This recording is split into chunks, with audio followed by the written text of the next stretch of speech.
Olá, então no último vídeo eu fiz a leitura do poema Daddy, né, da Silvia Plath, tá certo, eu sempre confundo o nome dela com a Virginia Woolf. E agora eu vou fazer a leitura da versão traduzida, tá? Papai, não serve mais, sapato negro, em que eu vivi como um pé por 30 anos, branco e pobre, mal me atrevendo a um espirro sequer. Eu tive de matar você, papai. Você morreu antes que eu pudesse, peso de mármore, saco repleto de Deus. Estátua medonha, com um dedão gris, do tamanho de uma foca de frisco. E uma cabeça onde o estranho Atlântico derrama o verde vagem sobre o azul, nas águas da magnífica Norset. Eu rezava para recuperá-lo. Du. Na língua alemã, na vida polonesa, aterradas pelo rolo compressor de guerras. Mas o nome do lugar é comum. Diz meu amigo polaco que há uma ou duas dúzias. Assim, nunca soube onde você fincou seus pés, suas raízes. Com você nunca pude falar, a língua presa no maxilar. Arapuca de arame farpado. Ish. Mal conseguia dizer. Em todo o alemão vi você, e a linguagem obscena. Uma locomotiva em vapores me leva como judia. Uma judia para Dachau, Auschwitz, Belsen. Passei a falar como uma judia. Acho que bem posso ser judia. A neve do Tirol, a cerveja clara de Viena não são lá muito puras ou genuínas. Como minha ancestral cigana, minha estranha sina e meu baralho de tarô, eu devo ser um pouco judia. Você sempre me meteu medo com sua Luftwaffe, seu papo furado, e o seu bigode asseado, o olho ariano bem azulado. Homem Panzer. Oh, você. Não Deus, mas uma suástica. Tão negra que nem céu vara. Toda mulher adora um fascista. A bota na cara, o bruto, coração de um bruto da sua laia. Você está de pé na lousa, papai, na imagem que levo comigo. Em vez do pé, o queixo fendido, mas não menos diabo por isso. Oh, não. Não menos que o homem que em dois partiu meu belo e rubro coração. Eu tinha 10 anos quando o enterraram. Aos 20 eu tentei morrer e voltar para você. Achei que mesmo os ossos serviram. Mas me puxaram saco afora, juntaram meus pedaços com cola. E aí eu soube o que fazer. Eu fiz um modelo de você. Homem de negro, Mein Kampf, no jeito. A tortura e ao torniquete afeito. Eu disse, aceito. Então, papai, finalmente acabei. Arranquei o telefone negro da raiz e as vozes já não rastejam até aqui. Se matei um homem, matei dois. O vampiro que me disse ser você e sugou meu sangue por um ano afora. 7 anos, se quer saber. Papai, pode voltar a se deitar agora. Há uma estaca em seu coração negro e os homens da vila jamais gostaram de você. Estão espezinhando, dançando sobre você. Eles sempre souberam que era você. Papai, seu canalha. Acabei. Eu acho que eu esqueci I'm sorry. Na versão em inglês eu esqueci o último parágrafo que tá na próxima página. Então, a versão em inglês original, né, termina assim. Eu vou ler o parágrafo, não, gente, estrofe. Eu vou ler a estrofe anterior e depois eu leio essa final que eu já li aqui na tradução. Então, a penúltima. If I've killed one man, I've killed two. The vampire who said he was you and drank my blood for a year. 7 years if you want to know. Daddy, you can lie back now. There's a stake in your fat black heart. And the villagers never liked you. They are dancing and stamping on you. They always knew it was you. Daddy, you bastard. I'm through. Essa parte que eu esqueci, que ficou soando estranha pra mim quando eu li pela primeira vez, eu senti que faltava um arremate. Ela é uma das partes mais importantes e também mais citadas dos poemas da Sylvia Plath por aí. Então vamos para a discussão. Então, desde o título a gente sabe com quem que ela tá falando, qual é a referência direta autobiográfica que ela tá usando, que é o pai dela, né? Como eu disse, pai dela, alemão, o Otto, que era especialista, né? Um biólogo especialista em abelhas. Ele vem de uma região na Alemanha, entre a Alemanha e a Polônia, por isso que ela fala aqui de Polônia. E ela nunca sabe direito muito sobre o passado, né, de onde ele veio e tal, a história pregressa. Ele provavelmente falava alemão, né, em casa, então ela tem essa referência direta. Aí, que mais que eu posso dizer? Tá, ele estudava abelhas, então ela tem vários poemas, em Ariel tem poemas assim, a caixa de abelhas, né, que eu até passei para vocês, da chegada da caixa de abelhas, stings, que é furadas, né, de abelhas, wintry, então por causa das abelhas também tem essa relação com as estações e tal. Tem outra também que eu não tô lembrando, outro poema que eu tenho que eu não tô lembrando agora, que também está diretamente ligado à vida com as abelhas, né? E ele tá sempre ali presente em toda a escrita dela. Ele é uma presença muito forte, mesmo quando ela não tá se dirigindo diretamente a ele, como aqui no Deli, né? Mas então vamos lá, papai. Você não serve mais, sapato negro, em que eu vivi como um pé. Por 30 anos, branco e pobre, mal me atrevendo a um espirro sequer. Então, quer dizer, o pai como sapato negro, né? O pai aqui, como eu disse, esse pai é a figura autobiográfica que ela usa, mas ela mitifica isso, né? Ela aumenta isso, eleva isso a um nível, como a gente viu, que é a estratégia dela, né? Ao nível mítico, e ela com uma voz que tá representando outras vozes, né? Então a gente pode interpretar como uma voz resistente a essa autoridade masculina forte, opressiva, né? Ela estava dentro do sapato negro, ela viveu dentro do sapato negro como um pé, né? Então o pé, que é a parte mais baixa do nosso corpo ali, apertada, comprimida por 30 anos, branca e pobre, mal me atrevendo a um espirro sequer, para sair da linha, sair da caixa, sair da idealização desse pai, a gente pode interpretar. Eu tive de matar você, papai, uma fala extremamente psicanalítica, né? Freud é que dizia não, ele não dizia isso, mas é algo que é uma das frases que usam para definir a psicanálise freudiana, que é: você tem que matar os seus pais, matar não no sentido material, físico, mas matar no sentido psíquico, matar o pai e a mãe idealizados, né? Então ela vai trabalhar aqui, ela vai falar diretamente com esse pai idealizado, né? Que morre antes que ela possa matá-lo de verdade, matá-lo psicanaliticamente, no sentido psicanalítico. Porque quando o pai morre, a mãe morre, mas o pai é sempre essa figura da autoridade, então tem todas essas consequências, né, para a psique da pessoa. A criança não tem não tem como fazer o luto, ela tem que fazer o luto não tem como fazer um luto melhor, né, mais direto com a figura do pai, vendo o pai ao longo dos anos, entendendo que é só mais uma pessoa com seus defeitos, fraquezas, etc e tal. A criança tem que imaginar, criar isso imaginativamente. E foi o que aconteceu com ela. E ele, além de tudo, é essa figura dura, né? A gente vê pelo menos a persona que fala em Ariel, o eu lírico de Ariel, ele trata esse pai com muita dureza, né? Muito assim, como se ele tivesse sido uma figura muito dura. Mas a gente vê um apego muito grande também, uma paixão muito grande da relação, que também é bastante arquetípica, né? Complexo de Electra, em Freud, que é da menina filhinha com o pai, né? Que recebe essa reserva de afeto, que recebe esse investimento psíquico do pai. E no caso dele, ele vai e morre, e aí ela nem tem tempo de fazer o luto, de fazer essa morte psicanalítica dele. Então, ela se sente traída. O sentimento aqui que eu vejo muito forte no papai, e o sentimento que é direcionado à figura do pai dela mesmo, né, autobiográfica, é um sentimento de amor, de paixão, de devoção e de traição, de se sentir traída pela morte dele, né? Então, eu tive de matar você, papai.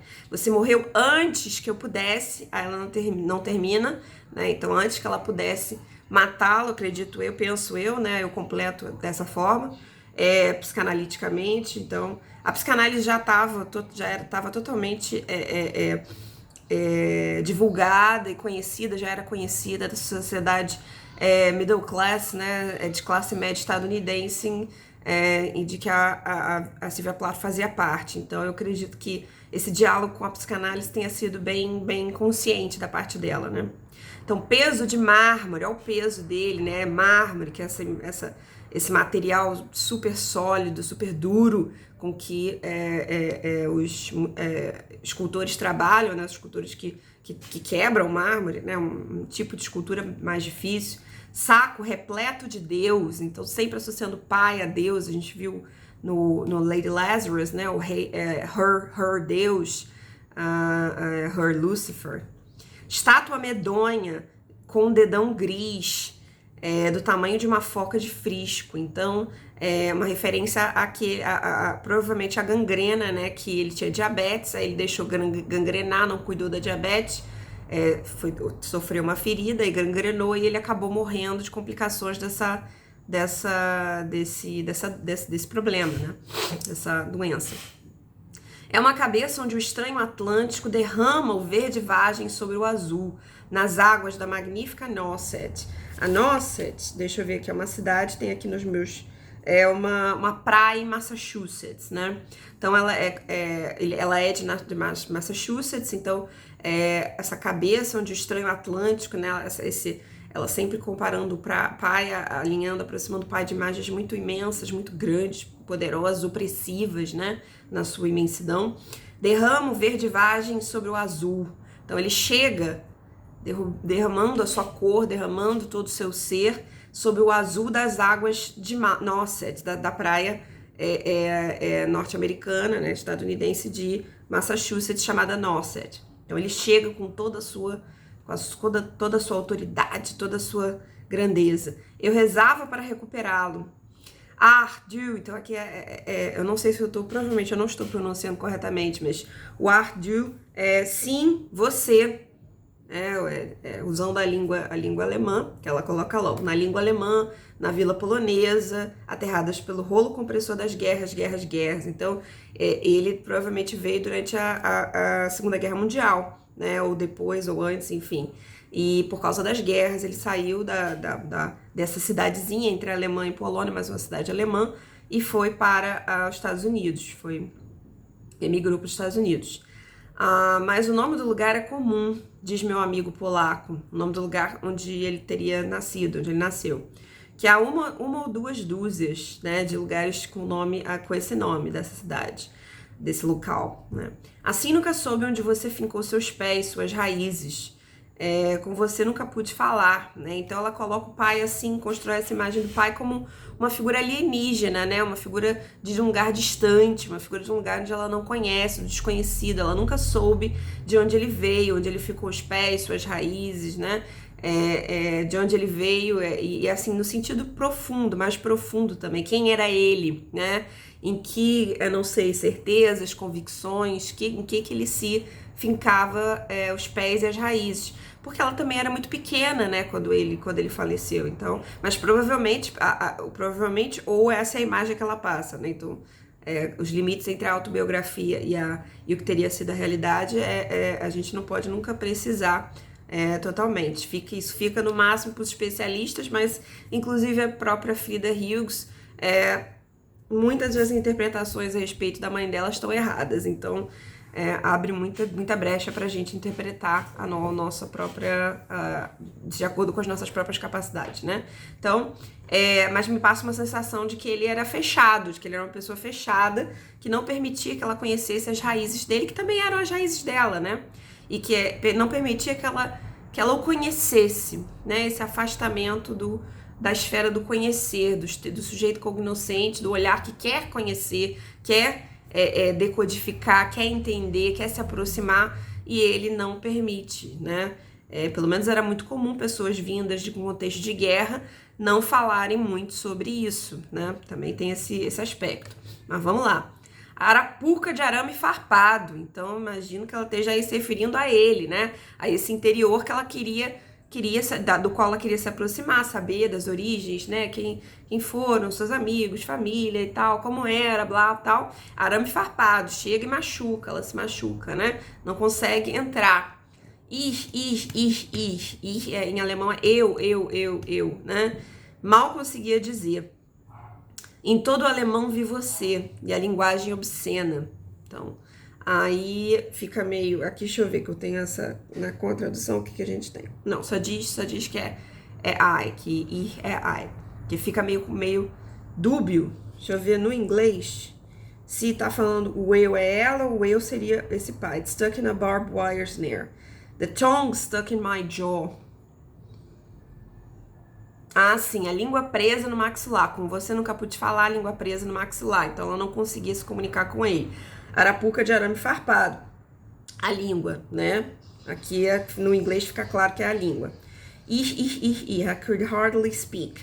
Ela mal pode falar o alemão, né? Mas o fato da fala em si ser eu, me passa, obviamente, uma sensação, uma impressão de ego, né? De um ego, eu não sei se aí é dela, ela tentando se entender, ou ela tentando acessar o ego dele, né?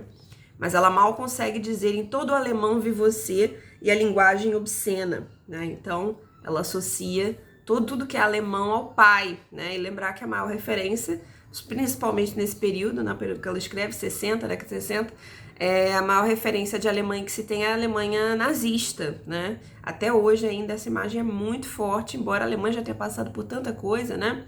Teve a queda do Muro de Berlim, a Alemanha Ocidental, que estava do lado dos ocidentais. A Alemanha é a maior superpotência ocidental hoje em dia. Enfim, tem muita coisa sobre a cultura alemã que a gente desconhece, porque a gente foca muito só na questão só na Segunda Guerra e no nazismo. Uma locomotiva em vapores me leva como judia. Então ela está fazendo referência direta, né, aos trens que levavam os judeus para o campo de concentração, né? Ela está se sentindo, se colocando nesse lugar de judia, sendo carregada para o campo de concentração. Então, quer dizer, ela, enquanto esse eu lírico é muito vulnerável, porque ela perdeu o pai quando era criança, e continua ainda assombrada pela imagem dele, pela pessoa dele, por toda a história dele e tal, ela se sente como uma judia, ela se sente como uma vítima, ela se sente como sendo arrastada pelo seu algoz ainda, né? Uma judia para Dachau, Auschwitz-Belsen, né? Para os campos de concentração, o Auschwitz, o maior campo de concentração que foi feito em Auschwitz, a cidade polonesa, né? Passei a falar como uma judia. Acho que bem posso ser judia. Então, eu vejo essa relação como uma relação de vulnerabilidade, de submissão, de subjugo, né? Opressão, porque ela é rebelde, ela se revolta contra isso, né? Toda a poesia dela é esse grito de revolta, de enfurecimento em relação a isso, de dor em relação a tudo isso. Mas ela se sente nesse lugar de que foi conquistada, de que foi, né, humilhada, de que foi agredida por esse tanque alemão. Depois ela fala o Panzer é um tanque alemão, se eu não me engano. Depois eu pego aqui, quando chegar na hora. A neve do Tirol, a cerveja clara de Viena, não são lá muito puras ou genuínas. Com minha ancestral cigana, então ela né, acredito que ela esteja falando aqui do purismo, arianismo, né, a crença, né, dos alemães nazistas de que tinha que se construir tinha que se erradicar todas as raças impuras, né, judeus, ciganos e tal, para que ficasse só a raça ariana, né, com origens arianas. Então ele, enfim... Hitler fez todo um processo em que se pesquisava as origens das pessoas para ver o quanto de porcentagem de outra raça tinha, para ver se a pessoa podia, né, fazer parte dessa sociedade idealizada, dessa eugenia nazista, né, esse processo de extermínio de outras raças para que ficasse apenas a ariana. E o pai dela tinha toda esse fenótipo ariano, ele era louro, do olho azul, então as figuras, os traços da beleza clássica ariana e tal. Então, não, mas aí ela tá brincando que não são lá muito puras ou genuínas, né? Mas ela não entra muito nisso. Com minha ancestral cigana, minha estranha sina, o meu baralho de tarô, eu devo ser um pouco judia. Ela compara aí, ela coloca junto judeus e ciganos, são dois dos povos considerados impuros pelos nazistas, pró-arianismo, né? Eugenia. Então ela se coloca, né, querendo dizer, eu não sou tão pura também, não, eu sou tão pura, né, sou judia e tal, tenho esse passado negro. Aqui eu vejo também como ela tá associando tudo do nazismo, né, ao masculino, a essa autoridade masculina violenta, dura, severa, intocável, inacessível, e aí ela como judia, né, eu vejo que ela está associando também, por outro lado, os vulneráveis, aqueles que foram vulnerabilizados por tudo isso, às mulheres, ao feminino, né? Então, ciganas, judeus, etc., seriam o aspecto feminino dessa diferenciação, divisão de poder, né? Que o pai dela e ela, né, simbolicamente representam no poema. Você sempre me meteu medo, né? Que é a relação clássica com esse masculino autoritário. Com sua Luftwaffe, né? Luftwaffe, se eu não me engano, é a aeronáutica alemã, né? Da Segunda Guerra, isso, a German Air Force, a Força Aérea Alemã da Segunda Guerra Mundial. Seu papo furado, seu bigode asseado, olho ariano bem azulado, então todas as características do ariano, mais a Luftwaffe, né, a Força Aérea, não sei exatamente a que ela faz referência, né, se tem alguma coisa a ver com ar e tal, poder aéreo, mas de qualquer modo é uma parte fundamental na Segunda Guerra, principalmente das Forças Armadas. Homem Panzer, Panzerman. Panzer é a armor, se refere aos tanques, então eu estava certa, aos tanques alemães na Segunda Guerra Mundial. Então, homem tanque, você, então o tanque de guerra, que é aquele carro pesado, forte, desculpa aí os barulhos, eu não posso controlar, né? Tenho cães, o vizinho tem cães e explode, toda hora, não sei por que explode fogos de artifício, fireworks. Então, homem panzer, homem tanque, então homem que entra e lacera a terra e atravessa e passa por cima de tudo, né? O tanque tem essa característica, ele é uma coisa compacta, forte, pesada, toneladas de metal, e passa por cima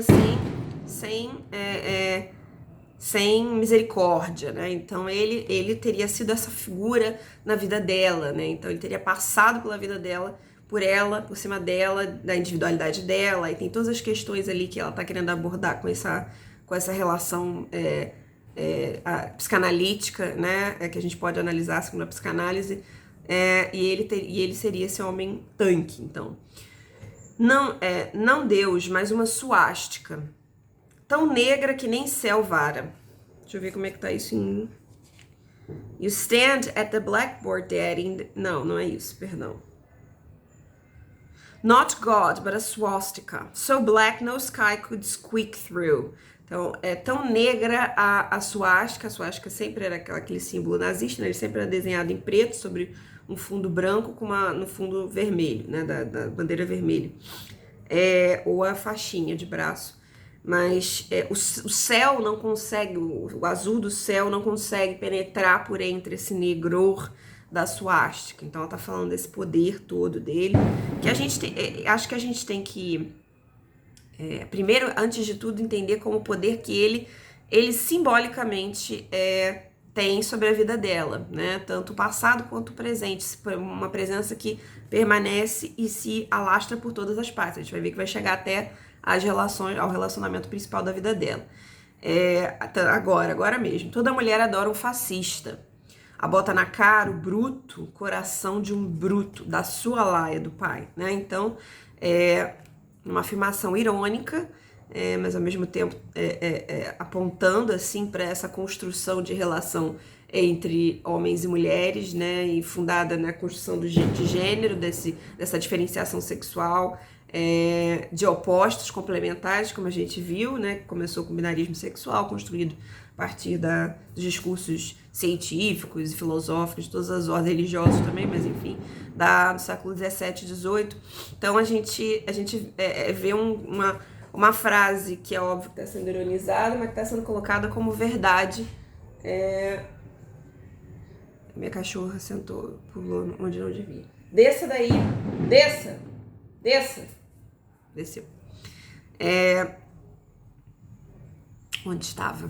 Sim, então a gente vê essa relação, uma relação cristalizada na imagem do opressor e o oprimido, né? Então, basicamente, é isso. Então, toda mulher ama um fascista. Eu poderia traduzir como, fazendo uma tradução feminista, né? Porque eu acredito piamente que isso aqui é uma ironia, embora, e também states affect, né? Embora também assevere um fato, dê um fato, mas em razão de quê? Não da natureza. Não é? A mulher não adora um fascista por natureza, mas porque ela é culturalmente construída para tal, para entender-se como o complementar necessário e oposto do fascista, do autoritário. Fascista aqui entendido como autoritarismo, como esse trabalho, como bruto, né? Um poder bruto, uma força bruta, né?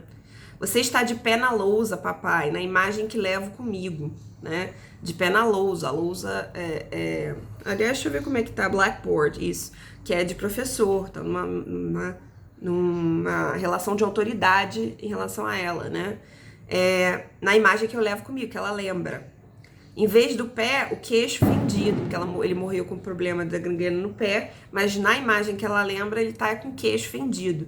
Mas não menos diabo por isso, ou não. Então, quer dizer, tem um elemento de vulnerabilidade, de mácula, de fraqueza, né, entre aspas, mas mesmo assim ele não é menos diabo por isso. Não menos que o homem que em dois partiu meu belo e rubro coração.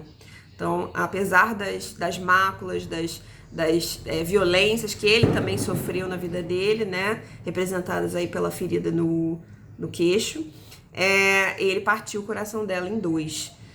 Eu tinha 10 anos quando o enterraram, então ela perdeu o pai aos 10 anos.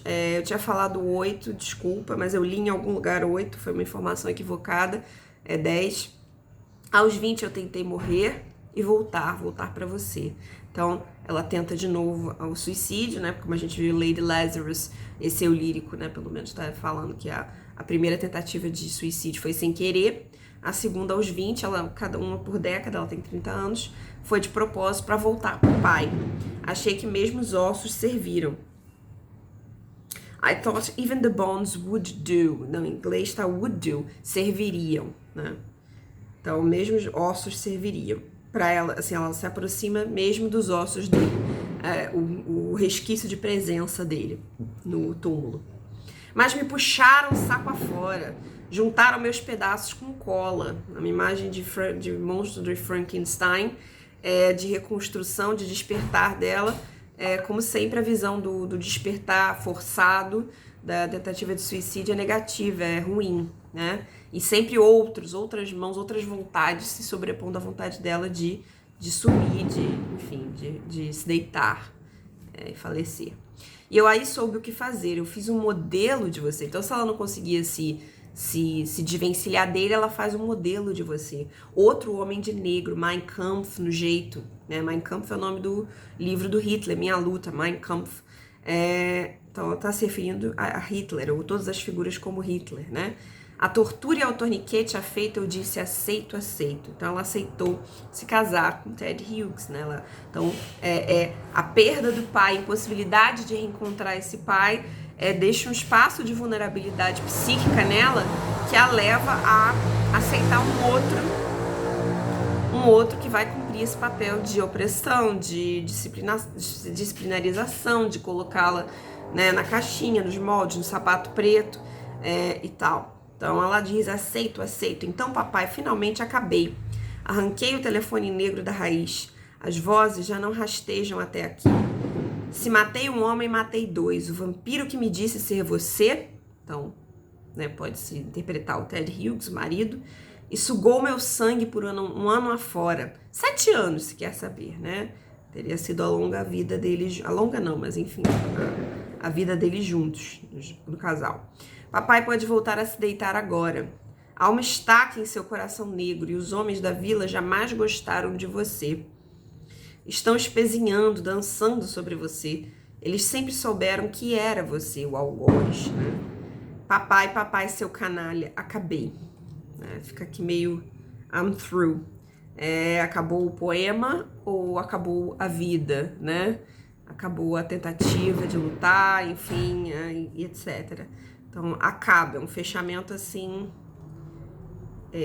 como se fosse todo o poema fosse um testemunho dela a esse pai morto, né? Que ela sente que atraiu por não se cuidar, por falecer, por sair de campo e acabar levando ela a casar com outro, né? Então, uma finalização, assim, I'm through. Mas pode ser também o fim do poema. Chega, não falo mais, acabou, né? And they always knew it was you, me parece, assim, um pouco também de uma acusação, uma aproximação, acusações a nazistas, né? Que depois os nazistas, depois da Segunda Guerra Mundial, os que puderam sumiram e se misturaram, e, né, seria até uma... O poema soa até numa determinada dimensão como será que você era nazista, né? Será que você foi nazista e você saiu dos Estados Unidos como tantos outros fugiram, né? Tem muitas famílias que demoraram muito tempo a descobrir que os seus avós e pais, etc., tinham sido nazistas, né? Mas, enfim, fica meio em aberto aqui essa última parte, pelo menos os limites da minha capacidade interpretativa aqui. Eu precisaria de mais dados, talvez, Mas, assim, dados autobiográficos são uma forma de fazer interpretação de poesia e prosa, etc., né?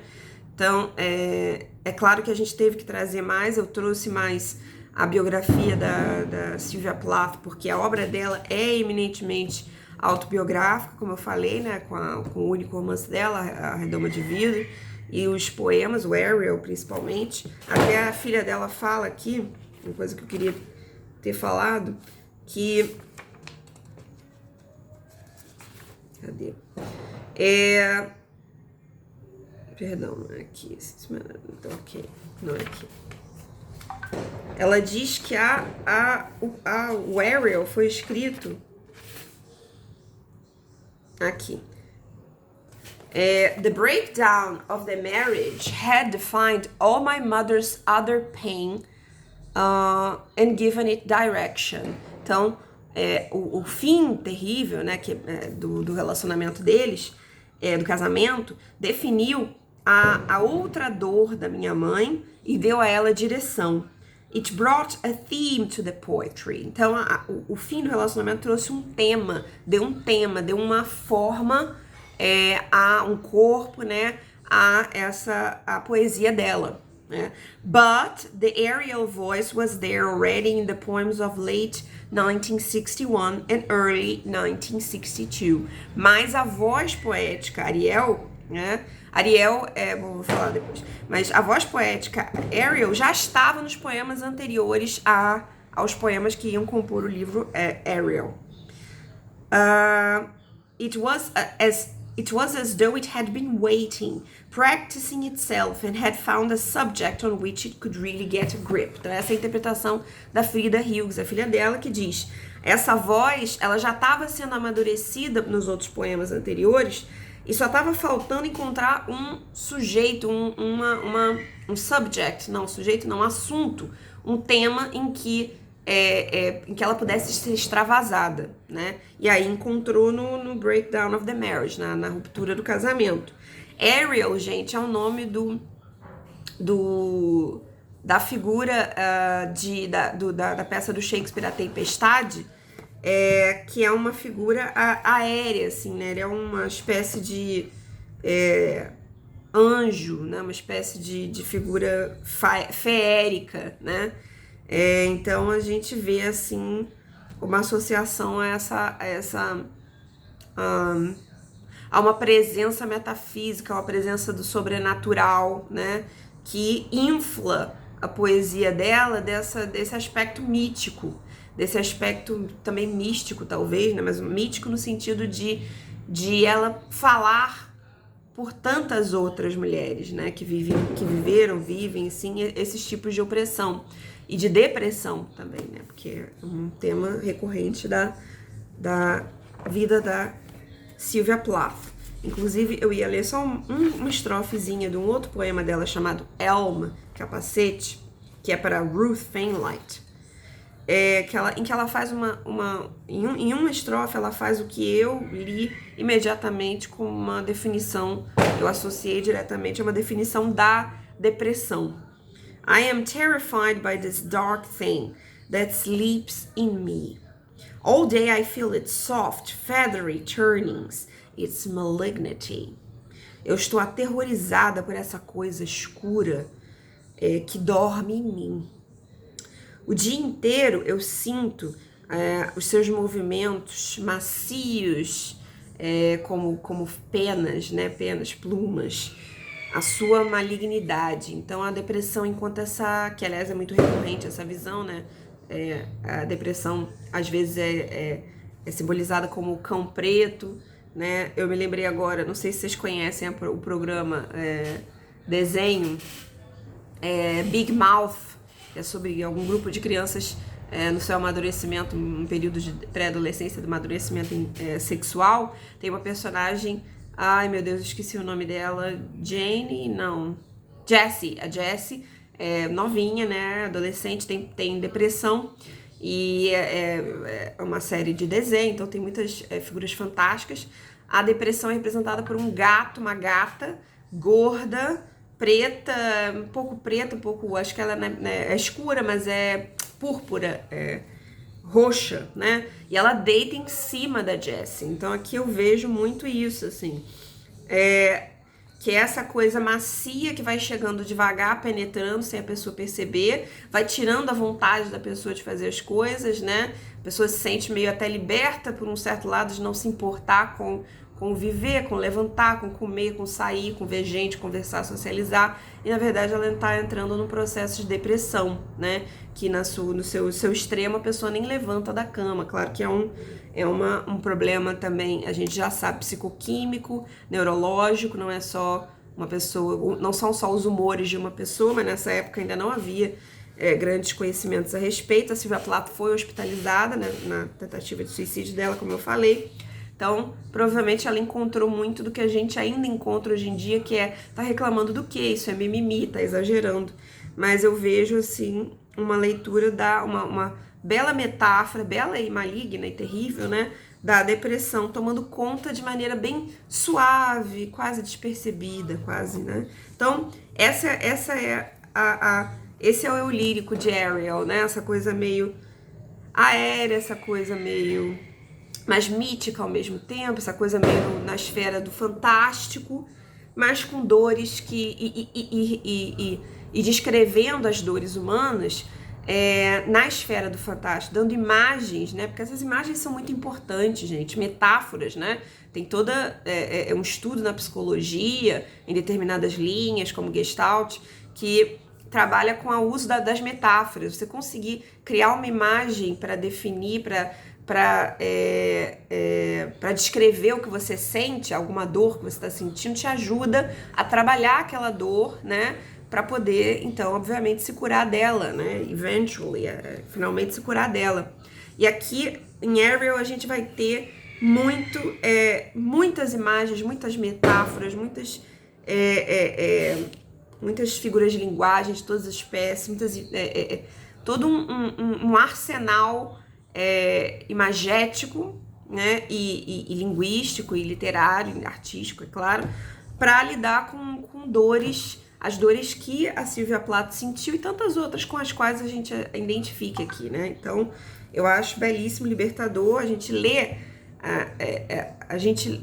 a dor, mesmo quando ler a dor, né, que parece uma coisa meio, para que eu vou ler desgraça e dor? Mas a dor, quando ela é trabalhada artisticamente, quando é lhe dada uma forma que harmoniza, né, aquela dor, as palavras, ao universo das palavras, etc., das imagens e tudo, há uma sensação libertadora, como se aquilo pudesse, como se a nossa própria dor pudesse ser transmutada, pudesse ser sublimada, né? A gente falou isso na última aula sobre a sublimação, que é diferente da repressão freudiana, né? A gente não pode se desfazer das dores, mas a gente pode torná-las arte. E aquele que lê, ele também entra em contato com essa capacidade de ressignificação, de trabalhar aquela dor esteticamente para que ela, pelo menos a versão estética da sua dor seja acabada, seja concluída, um luto fechado e feito. Então, a arte também tem esse papel. Então, eu acho muito importante trazer a Sylvia Plath por causa disso.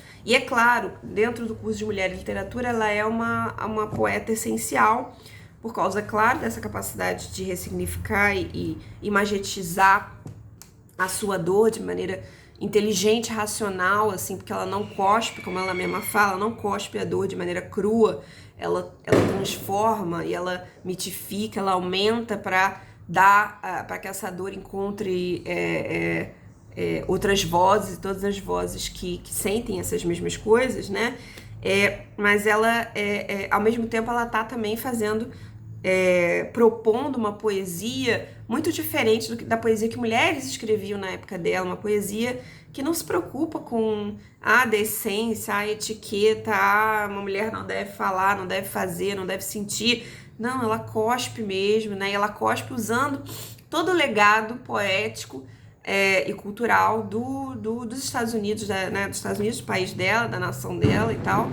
E tudo que ela aprendeu também, né, o pai alemão, o marido inglês e tal, traz tudo isso e faz uma paródia também, né, colocando assim dores que eram consideradas pequenas, banais, e a vida doméstica considerada pequena, ordinária, ela alça ao nível de algo mítico, de algo aerial, né, sobrenatural, algo poderoso, algo que tá ali, de que as nossas vidas estão infestadas, né? Os sentimentos, principalmente. Mas colocando esses sentimentos, essas dores no palco para serem dissecados, né? Pela poesia, né? Então, não deixa de ser um virtuosismo, né, muito corajoso da parte dela, né, e geralmente se associa muito tudo isso, toda essa grande dor, ao suicídio, mas ela sempre, a vida toda dela, ela batalhou contra a depressão, né, e tentou suicídio outras vezes. Então o suicídio não pode ser atribuído apenas ao sofrimento presente, à dor que está pulsando em Ariel, né, ele é muito maior, né.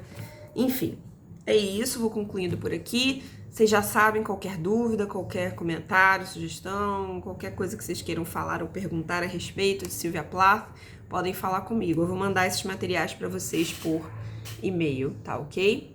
Então, boa noite, no meu caso aqui é noite, mas bom dia, enfim, tchauzinho para todos vocês.